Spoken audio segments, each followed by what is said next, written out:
drame était dans le pré.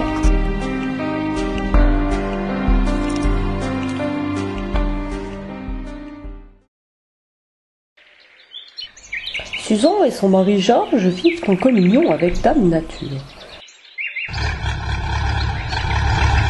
Ils ont choisi une vie de tranquille labeur à la campagne. Je t'aime, ma Shine. Moi aussi, ma Susan. Je t'aime, mon Marcine. Moi aussi, ma Susan. Jusqu'au jour où Susan tranquillement s'en allait chercher une botte de paille pour ses bœufs, non de là. Quand soudain, non de là. Tiens donc, c'est-tu pas la Edith, la soubrette du château d'à côté? Bouillou, les pas bien seul, cette fille de rien. Mon Arthur, je suis si triste que tu me quittes pour rejoindre ton maudit bateau. Edith, c'est difficile pour moi aussi, tu sais. Je serai de retour avant 1 an. Je te le promets. La perfide Susan fut soudain saisie d'un éclair de génie. Ch'ting! Sale peau de vache, cette photo compromettante me servira d'ici peu. 6 mois plus tard, Susan et Shine n'ont rien oublié.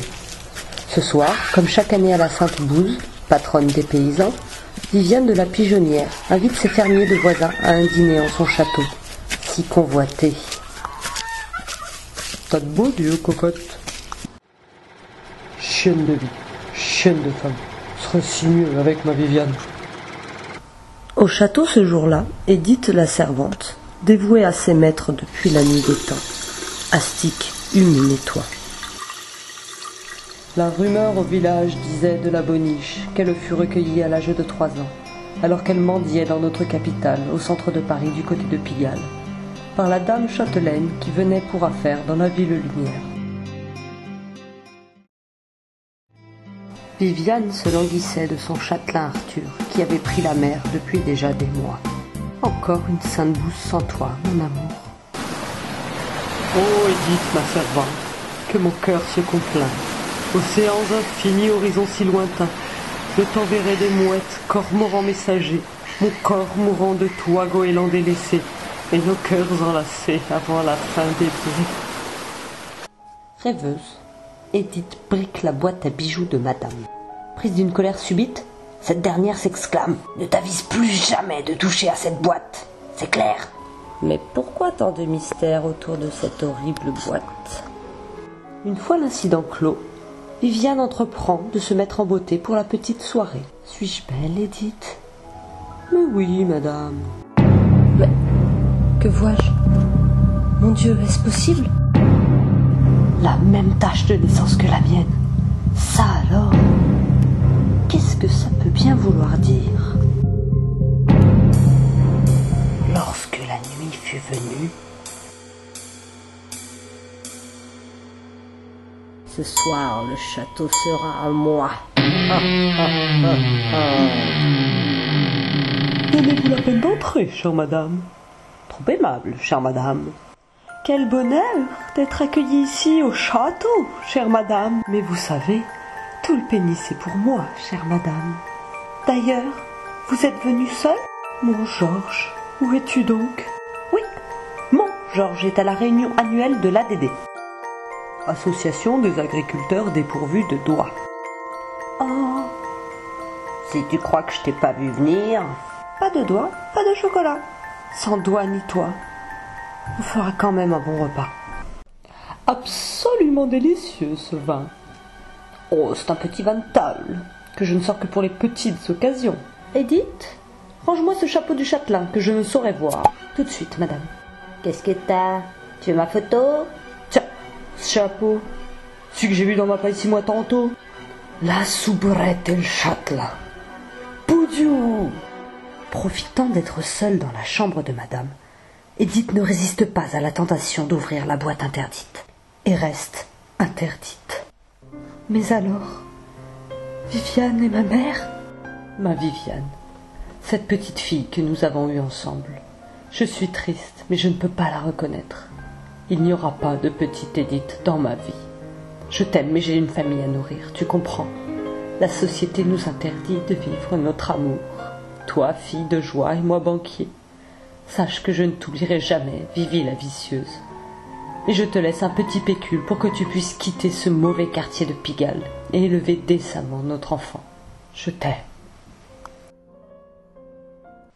Pendant ce temps-là, dans la salle à manger, la châtelaine vient de partir se repoudrer le nez. Suzon décide alors de mettre son plan machiavélique à exécution. Châtelaine, par cette liqueur tu mourras, et le château sera à moi. Au même moment, Édith, bouleversée et pensive, déboule en tremblotant pour servir les convives.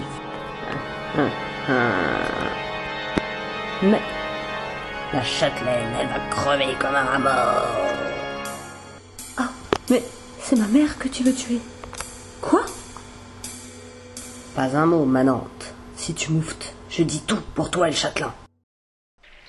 Le lendemain, dans le jardin de Suzon, quelle catastrophe! Mon plan a échoué. Sacrebleu! Mais, qui va? De quelle preuve parlais-tu hier? Tu bluffes? Ah ouais, je bluffe. Et ça, c'est-il du bluff, sale gueuse? Mais... Et alors, gueuse ou fille de pute? Ah. Tiens, je vais te tuer. Ah. T'en veux une autre? Pute! Pendant ce temps, Arthur, sur son voilier, poursuit son rêve. Tireli Pimpon sur le Chihuahua. Tireli Pimpon avec la tête, avec les bras. Tireli Pimpon, un coup en l'air, un coup en bas. Touche mes castagnettes, moi je touche à tes ananas. Ni une, ni deux, ni trois. Suzon et Shine se précipitent au château pour tout révéler des frasques de la soubrette et du châtelain à Viviane de la pigeonnière. Châtelaine, regardez ça. C'est-il pas beau, hein? Tout Jésus, ce n'est pas possible. Attends que je t'attrape, fille indigne, sale traînée. Tu n'as pas honte? Ah, me trahir ainsi, moi qui t'ai tout donné. Non, maman. Que veux-tu me dire avec cette bouteille de poison? Sois plus clair. Suzon, tu es toi. Ma Shine, il n'y a que toi qui me comprends. Quoi? Alors c'est bien ça? La châtelaine l'a envoûté mon Georges? Et justement, Viviane de la pigeonnière arrive chez Suzon, en trombe et en colère. Assassine! Vous avez tenté de m'empoisonner! Oups! Et vous avez séduit mon pauvre Georges avec vos chapeaux et vos bijoux. Mais, je l'aime, Georges. Et puis finalement, tout est rentré dans l'ordre. La dame Viviane de la pigeonnière quitta son beau château pour vivre auprès de Georges. Suzon lui abandonne son époux sans regret et reprend le domaine que tant elle convoitait. Quant à la bonne Édith, elle attend patiemment et amoureusement le grand retour d'Arthur, le marin au long cours, qui ne se doute de rien de toutes les aventures qui se sont déroulées durant son long parcours.